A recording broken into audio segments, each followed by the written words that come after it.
Hello students, आज हम लोग शुरू करेंगे डीएलएड चतुर्थ सेमेस्टर विज्ञान में लैमार्कवाद की आलोचना तथा उसके अस्वीकार होने के क्या क्या कारण थे।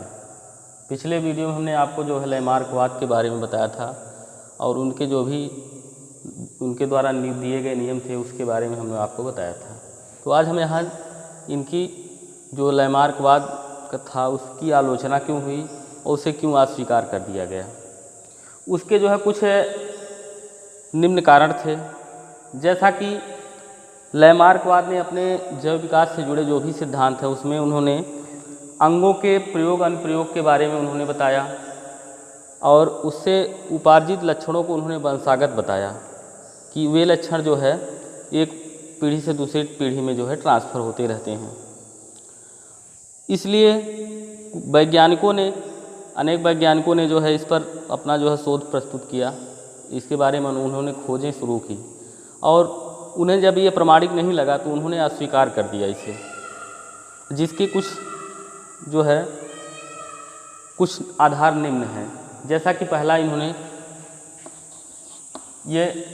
उन्होंने देखा कि लैमार्कवाद के नियम के अनुसार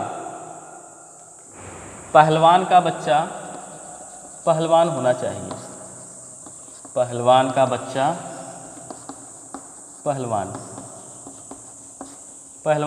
पहलवान होना चाहिए था इनके नियम के अनुसार, जैव विकास के सिद्धांत के नियम के अनुसार। और अंधे माता पिता की संतान अंधी होनी चाहिए।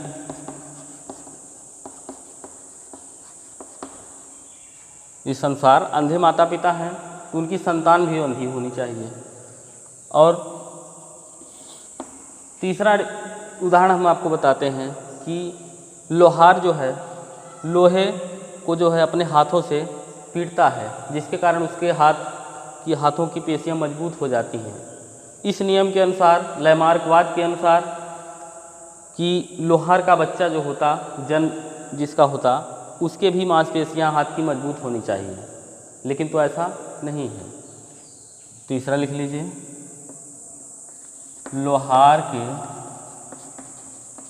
बराबर लोहा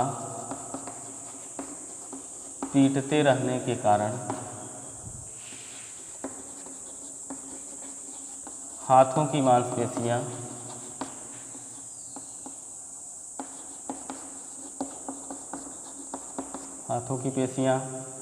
मजबूत होने के कारण उसकी संतान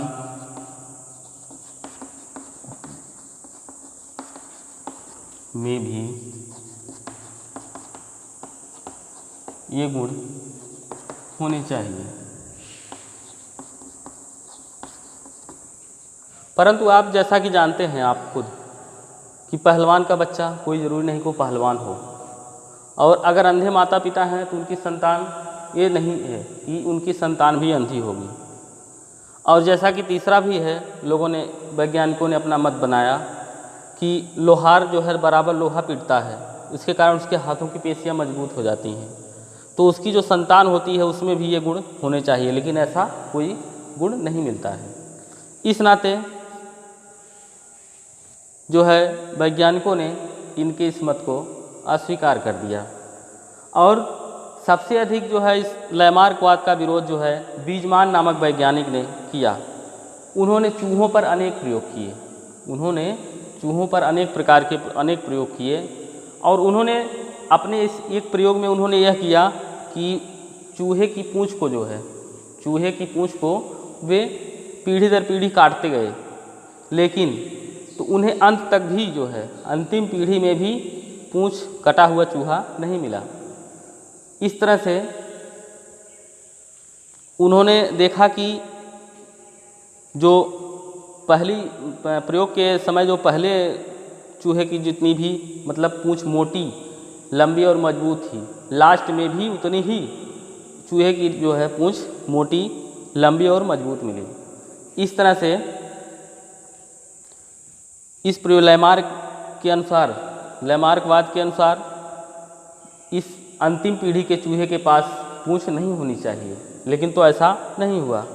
बीजमान का मानना था कि अंगों के उपार्जित होने वाले लक्षण जो है कायिक होते हैं, ये जो होते हैं वंशानुगत नहीं होते, और ये केवल जनन द्रव्य में पहुंचने वाले लक्षणों की ही वंशानुगत होती है। जनन द्रव्य में जो लक्षण पहुंचते हैं वही लक्षण जो है एक पीढ़ी से दूसरी पीढ़ी में ट्रांसफ़र होते हैं, और इस तरह से अंगों के काटते रहने से या अंगों के प्रयोग या अनुप्रयोग से उनमें कोई अंतर आवे, ऐसी बात बिल्कुल भी नहीं है। इसी आधार पर बीजमान वैज्ञानिक ने जो है इनका बुरा विरोध किया था।